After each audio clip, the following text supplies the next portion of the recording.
Latest news updates కోసం ఇప్పుడే download చేసుకోండి మీడియా ఎఫెక్ట్స్ యాప్. వ్రత కథను చెప్పే సమయంలో శివుడు కొన్నిసార్లు పార్వతిని తన ఎడమ వైపున కూర్చోబెట్టుకున్నట్లు, కొన్నిసార్లు ఆమెను ముందు కూర్చోబెట్టుకున్నట్లు ఉంది. శ్రీమద్ భగవత్ మహాపురాణం ప్రకారం ప్రపంచంలోని మొదటి సత్యనారాయణుని వ్రత కథని శివుడు పార్వతీదేవికి వివరించాడు. ఈ సంఘటన వేల సంవత్సరాల క్రితం అమర్నాథ్ గుహలో జరిగిందని నమ్మకం. స్కంద పురాణంలో పరమశివుడు ఈ కథను పార్వతికి వివరిస్తున్నప్పుడు అదే అమర్నాథ్ గుహలో ఒక పక్షి గుడ్డు పడి ఉంది. సనాతన ధర్మాన్ని విశ్వసించేవారు సత్యనారాయణ వ్రతాన్ని జరుపుకోవడం అత్యంత శుభప్రదంగా భావిస్తారు.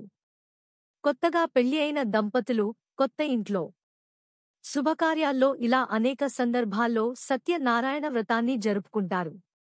అంతేకాదు, సత్యనారాయణ వ్రత కథను అప్పుడప్పుడు వినాలని పెద్దలు చెబుతారు. అయితే అత్యంత మహిమనిత్వ సత్యనారాయణుని మొదటి కథ ఎవరు చెప్పారు, ఎవరు విన్నారో తెలుసా? శ్రీమద్ భగవత్ మహాపురాణం స్కంద పురాణం ప్రకారం సృష్టి లయకారుడైన శివుడు ఈ సత్యనారాయణ వ్రత కథను మొదట చెప్పాడు.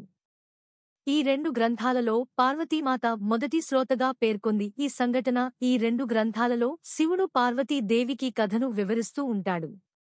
ఇలా వ్రత కథను చెప్పే సమయంలో శివుడు కొన్నిసార్లు పార్వతిని తన ఎడమ వైపున కూర్చోబెట్టుకున్నట్లు, కొన్నిసార్లు ఆమెను ముందు కూర్చోబెట్టుకున్నట్లు ఉంది.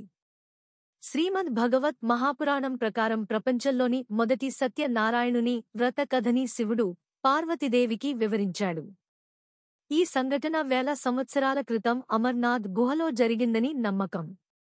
స్కంద పురాణంలో పరమశివుడు ఈ కథను పార్వతికి వివరిస్తున్నప్పుడు అదే అమర్నాథ్ గుహలో ఒక పక్షి గుడ్డు పడి ఉంది.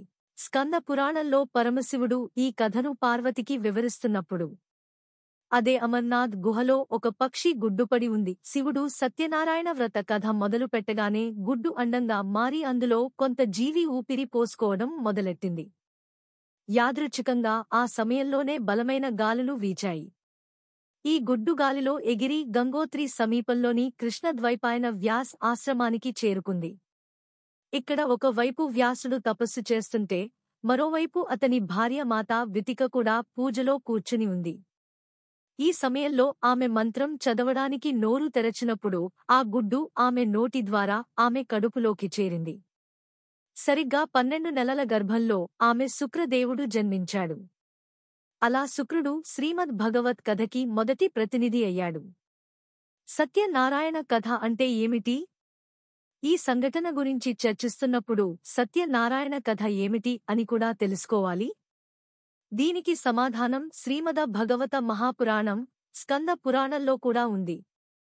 ఈ రెండు గ్రంథాల ప్రకారం భగవంతుడు నారాయణుడు సత్యం. కనుక సత్యనారాయణుని కథ అనగా శ్రీమద్ భగవత్ కథ సత్యనారాయణుని కథ. అయితే మన ఇళ్లలో కూడా అదే సత్యనారాయణ కథను చెబుతారా అనేది ఇప్పుడు ప్రశ్న. ఈ ప్రశ్నకు సమాధానంగా ఇళ్లలో చెప్పే కథ అసలు కథకి పొడిగింపు మాత్రమే అని మాత్రమే చెప్పవచ్చు.